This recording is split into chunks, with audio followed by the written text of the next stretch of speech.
My sister Myra, 40 female, has a daughter called Callie, 19. Callie's dad was not in her life when she was a child, his choice, and Myra was a single mom for Callie's entire childhood. There was a time when Callie was 8 when Myra got into a relationship with a man called Troy. They were together for 3 years and spent a lot of time together. Myra introduced Troy almost immediately and they worked on all of them bonding and getting to know each other. Then, after 3 years, Troy and Myra had been talking about marriage. Troy decided to ask Callie for her blessing. Callie said she didn't want her mom to marry him. At that point, he decided the relationship as a whole wasn't going to work, and he told Myra and they broke up. Myra never forgave Callie for refusing to give her blessing, and she blames her for the downfall of the relationship with Troy. He didn't want to be stuck in a relationship where Callie would never want him around, and Myra was convinced that Callie had lied for many years and said Callie always said how much she loved Troy. I know that was more wishful thinking on Myra's part, and Callie never said anything, either positive or negative. She was never asked and never offered it independently. Callie knows how Myra feels about her, and when she moved out 18 months ago, she did so by being fully independent of her mom so she wouldn't have to be around her mom's resentment. I've spoken to my sister about this and she denies resenting Callie. Myra cannot understand why Callie stays away. She's complained about this a lot and has asked me what she's supposed to do and why this crap must be so hard. And when I ask her what she means, she says parenting. I told her a few days ago that if she really wanted to know her next step, I told her it was therapy. I told her she badly needed it because she refused to see why her relationship with Callie was so distant today. Myra took offense to the suggestion and told me I shouldn't be treating her like she was crazy. Am I the idiot? Not the idiot. She's holding a grudge against her daughter for a relationship that didn't work out years ago. Blaming Callie for the breakup with Troy is absurd. She lost her daughter because she wanted to be with a man. I hope it was worth it. Callie moving out and keeping her distance is entirely understandable given the situation. I don't know your sister enough to suggest therapy, but you're not in the wrong here. You're saying the girl was 11 when this dude asked her permission to marry her mom, and he walked away from a 3-year relationship because a kid probably on the cusp or amid raging puberty didn't give him her blessing. She was 11, as if she could really grasp what marriage really even meant. That is such a moronic reason to cut a relationship off. Either this guy was an absolute moron, or he was using that as an excuse to cut things off. What a loser. Yeah, dude folded because a girl didn't immediately jump for joy, and her mom held a grudge over that. Utterly ridiculous. Myra is blaming her daughter for how her relationship with Troy ended, not him. And she needs to reflect on how her resentment affected her and her daughter's relationship going forward. You don't have to be crazy to go to therapy. People tend to assume that therapy is just meant to help mental illnesses and disorders, but it can be instrumental in unpacking the past and letting the unspoken things be spoken. Whoa, wait a minute. A possible step-parent asks the child's opinion and respects that opinion, and there's something wrong with him? Maybe he saw something that mom wasn't seeing. Maybe he actually respected the child's feelings. Being a good parent is completely selfless because it means listening to your child. If the kids are not ready for her parents to get remarried, then a good parent doesn't. I wouldn't marry someone if their kid wasn't ready for that. This guy did the right thing. This is my female 35 brother's wife, 29. My brother, 31, and her have been together since high school. They've been married for 9 years. They have 4 kids, 1 girl, kindergartner, twin boys, preschoolers, and another boy, toddler. She's currently pregnant with their 5th kid. She got a degree from college, but she completely ditched her career when she got pregnant with their first baby. My brother took over the family business, so I guess they're doing well enough financially. Ever since she had her first child, she got into this annoying mother mindset, in which she literally can't talk about anything else than her kids and how much she loves motherhood. She's always advising anyone who's listening, always asking dumb questions that she already knows by now just to keep the focus on her and her kids.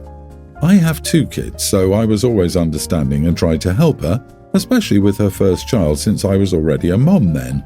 But ever since the twins, she's become more annoying every time we meet. She can go on and on for hours about her kids, marriage and house, basically just bragging about how perfect her life is. She seems to believe that she's in some sort of fairy tale or something. She comes across as childish sometimes. Well, I got tired of it. She was in the middle of bragging about how easy it was for her to get pregnant again when I asked if she knew how insensitive she was sounding. She said that she just feels fortunate for her fertility. I let it go that time, but then she started talking about how much she enjoys motherhood and how she feels this was her call. She said that it's so easy and she can't imagine prioritizing a career instead of her children. Well, I snapped at that. I told her that she should stop bragging about her perfect life like that without a care if the other women near her have fertility issues or financial problems that don't allow them to sit at home all day looking after the kids. She got defensive and said I'm just jealous because my marriage is a failure, so I can't be happy for her. I told her that she sounded like an entitled child, along with some other things, and she started crying. Now I'm the idiot because I can't be happy for my own nibblings and their mother. I'm seriously struggling to see how I'm wrong here. I don't doubt that she's happy with her life. She does seem content. I don't doubt that her life is perfect for her. But when she goes on and on about it and makes those dismissive comments about other mothers, that's annoying.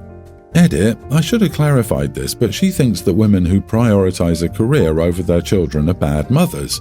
For example, she feels my marriage is failing because I work instead of staying home and focusing entirely on my children and my husband. She believes that once a woman has children, she should be devoted to her children and her husband because that's what she did. So if a woman, for whatever reason, chooses to go back to work after having children, then that automatically makes you a bad mother. Our kids like to play together and we often have play dates for them, but when her kids come to my house, she has to come as well since she doesn't trust that I'll take good care of them. This is not only applied to me, but she's refused to send her oldest daughter to other kids' houses because their mothers have jobs. Basically, she thinks that to be a good mother and have a good marriage, you have to do what she did. If you don't do it like her, then it's your fault if your marriage fails and you're a bad mom. Also, I'm in the middle of divorcing my husband. She thinks it's because I don't stay home and I wasn't paying enough attention to my husband. But I'm divorcing my husband because he's a man-child who doesn't do chores and even expected me to tie his shoes. My marriage is failing, has failed actually, but not because of the reason she claims. Not the idiot. She sounds annoying and a complete bore if all she can talk about are kids, home, etc. You can be a stay-at-home mom and talk about things outside your nuclear family. Your brother has to validate her though, because that's all she's got, and maybe her being so blissful makes him feel good too. Limit time with her to what is necessary. She isn't going to stop. And her boasting about her fertility is insensitive. She might be talking to someone who can't have kids or who has lost a child. I wonder what her entire life is going to be about when her kids leave the house. I bet she already has a plan for that, like babysitting her grandkids.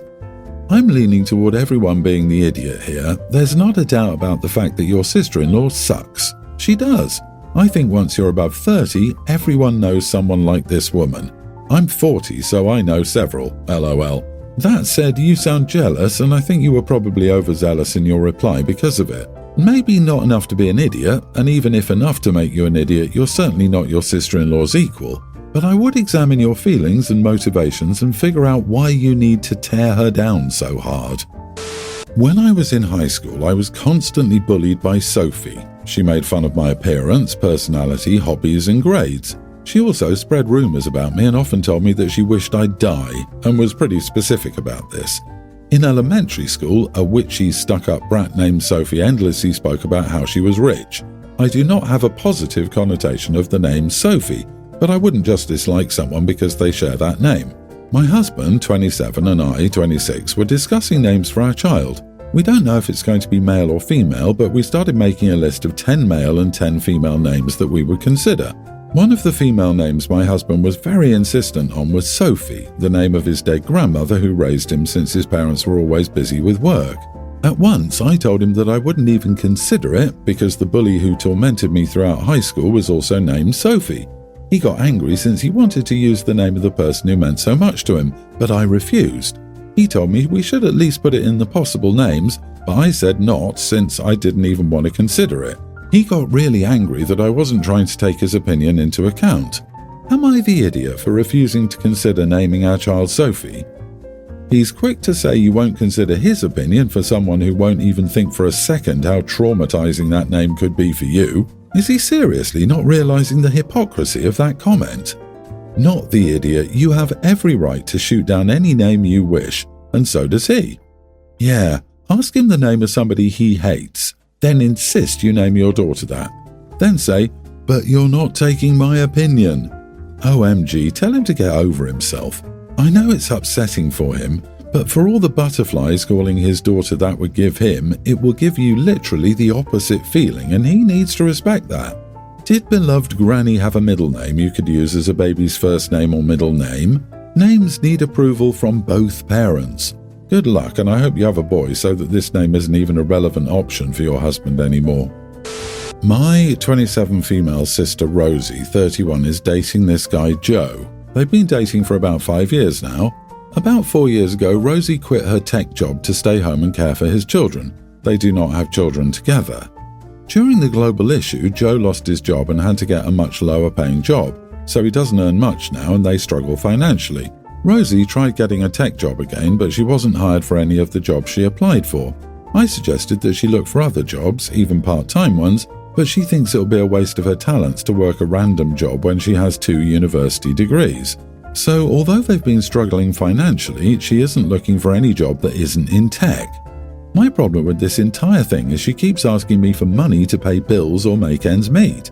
It isn't a lot, probably £200 or £300 a month, but sending her £200 or £300 a month gets annoying when that could go into savings. I've been doing this for a year. Recently I told her I need to save for a holiday I'm taking with my friends this summer, so I can't afford to keep giving her monthly money. I have other savings for more important things I can't spend on a holiday, so I have to save for it from scratch. She asked if I'd actually rather see her struggle just so I could go on holiday. Honestly, this annoyed me. I told her she could get a job if she wanted to, but her pickiness was the reason she was broke. Her stepkids are at their mum's house half of the time, so there's no reason she can't work on those days. It doesn't have to be a tech job, but literally anything will pay her more than I give her a month if she just tries.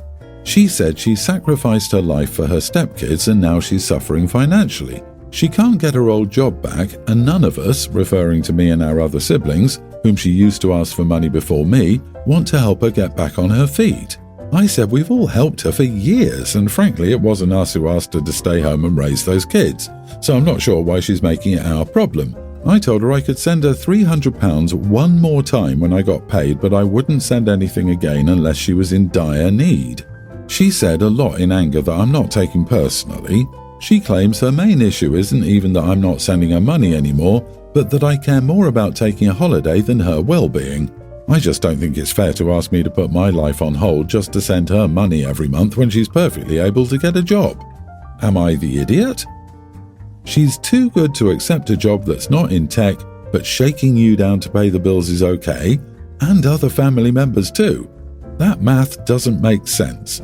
You are not the idiot. While sending £200 or £300 a month seems small, it isn't. The grand total adds up quickly, and it's not until you look back that you realise you've given. It's not a loan if you're never getting it back. It's in the thousands that you could have been investing in your own future. I'm sorry you have such an ungrateful family.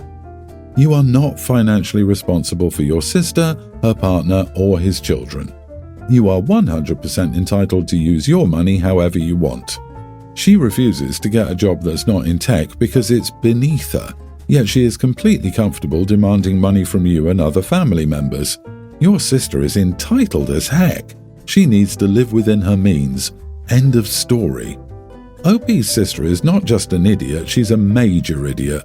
She quit her job to raise kids that weren't hers for a man she's not married to. She's using you, you're enabling her, and the arrangement is unsustainable. Stop giving her money. Stop reacting to her egregious claims. She does not care about what's fair to you. She cares about you paying for her lifestyle. Let her be an adult and manage her own finances. Start setting boundaries and stand up for yourself. My female 21 mother, 42, had a baby last year. She took a year off work, not paid, and now she'll have to go back to work. My mother had to take the time off because her pregnancy was more complicated due to her age. Even though she and her husband weren't in an ideal financial situation, they have been paying bills with their savings, so my mother must go back to work. I have a daughter of my own, she's a preschooler. I don't work. I stay home and look after her while my boyfriend works. I'm also taking online courses to try to get some education and get a job. I'm also pregnant with our second baby, first trimester.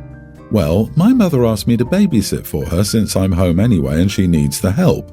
I told her no because when I'm not looking after my daughter, I'm studying or doing home chores, and having another baby at home will make everything twice as difficult. It'll probably add up to the stress I'm already feeling, and I don't want that to harm my baby. I know she's in a difficult place and I understand why she'd ask me, but she's pressuring me to agree. Is this a reasonable boundary? I know her position, but I feel like she doesn't understand mine. She told me that I owe it to her because she babysat for me when I had my baby so I could finish school, and I know she did, but I feel like I can't babysit for her now. Looking after an 8-month-old while doing everything else I have to do will be too hard. Am I the idiot? Not the idiot. Adults choosing to have kids should have their crap together enough to be able to provide for and take care of their kids. This is your mother's and her husband's problem to figure it out. There is nothing wrong with them asking you, but if you don't feel like you can for whatever reason, they must respect that. It's not your job to bail them out. Yeah, your mom is 42 years old. Why did she have a baby without making plans for childcare? And she's going to stand there and guilt trip you about babysitting your kids so you could finish high school? And because of that, she expects you to babysit now? Manipulation at its absolute finest. A gift with strings attached is a gift that is not a gift at all. This is your mother and her husband's problem to fight, not yours. You are not your sister's keeper and have your own life to live. Exactly. Your mother helped you babysit because you were 17 when you had your baby and under her care. She was still responsible for your education, even though you'd had a child. You have one child and another on the way, as well as schooling to complete. And she wants to add a baby to your workload? I'm assuming she wouldn't be paying you either. Nope, she's a grown-up.